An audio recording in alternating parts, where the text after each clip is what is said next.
ओ भाई, लोगों को इससे तकलीफ नहीं होगी जब भीख मांगनी पड़ेगी बिलियंस ऑफ डॉलर्स की। पाबंदियां क्यों नहीं लगाई जाती भारत पर? पाबंदियां भी तो प्रैक्टिकली भी तो कुछ करें ना। जब भारत ने तो बहुत सारी ऐसी सलामतियां की, जैसे रूस से S-400 एंटी मिसाइल सिस्टम लिया है, जो कि अगर कोई और मुल्क करता, तुर्की ने वो जब लिया तो कितना जबरदस्त उनका रिएक्शन आया अमेरिका का।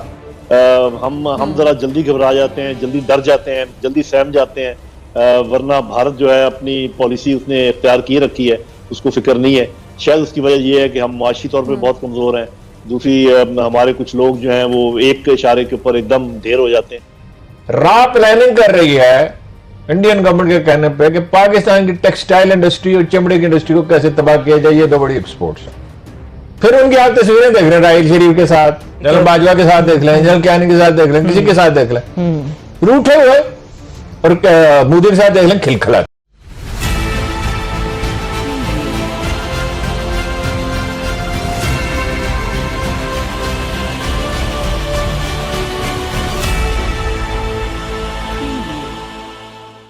भारत ने थोड़ा सा साउथ अमेरिका का मुजाहरा किया, रूस की तरफ अपना तो जो नजर आई अमेरिका को, तो उन्होंने अब जाके ये बात की है, वरना पिछले 6-8 साल से ये हो रहा है तो उनके मुंह से कोई बात नहीं निकली। तो इंतशार है पाकिस्तान के अंदर, इससे भी एक कमजोरी झलकती है और ज्यादा शेर हो जाते हैं हमारे पड़ोस में लोग। हिंदुस्तान के मुसलमानों के लिए भी ये बहुत जरूरी है कि पाकिस्तान एक तवाना और मजबूत मुल्क हो, अंदरूनी तौर पर मजबूत हो, और ये सारी चीजें, ये चीज भी हमें सोचने की है।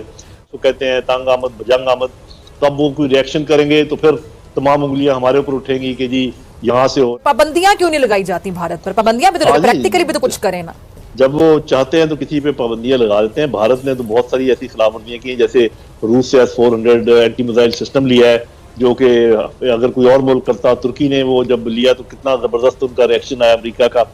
भारत तेल दरामद करता रहा ईरान से, बाकी सब पर उन्होंने पाबंदियां लगाई थी।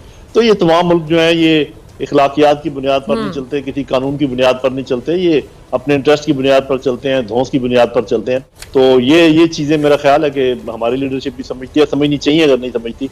इसलिए हम जरा जल्दी घबरा जाते हैं, जल्दी डर जाते हैं, जल्दी सहम जाते हैं, वरना भारत जो है अपनी पॉलिसी उसने इख्तियार की रखी है, उसको फिक्र नहीं है। शायद उसकी वजह यह है कि हम माशी तौर पे बहुत कमजोर हैं।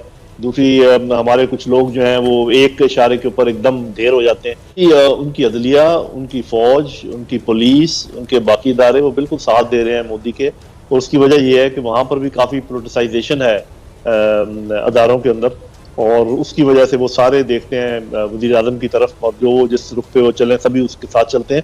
लेकिन ओवरऑल जो वहाँ सेन वॉइसेस हैं अदर पोलिटिकल पार्टीज की भी हैं, कुछ लोग लिख भी रहे हैं, कुछ लोग बोल भी रहे हैं, ये एक उनकी सिविल सोसाइटी में है कि थोड़ा सा उनमें जान है, वो ये बातचीत कर रहे हैं। वो ये कह रहे हैं कि आप जो है भारत को सेकुलर तो रहा ही नहीं, वो तो एक एक्सट्रीमिस्ट हिंदू मुल्क बन के रह गया है, और इसका नुकसान जो है ना अल्टीमेटली आने वाले सालों में, आने वाली दिहाइयों में भारत को ही होगा, और वो एक कमजोर मुल्क बन के रह जाएगा। जबकि इतना बड़ा मुल्क है, इतनी जमीन है, इतनी पॉपुलेशन है, तो लोग तो उनको बता रहे हैं जो सेन वॉइस है, लेकिन अब देखना यह है कि उनके कान पे जूं रेंगती है या नहीं। सुनो, चैनल को सब्सक्राइब करो, उसके बाद घंटी बजा देना ताकि अगली वीडियो आपसे मिस ना हो पाए।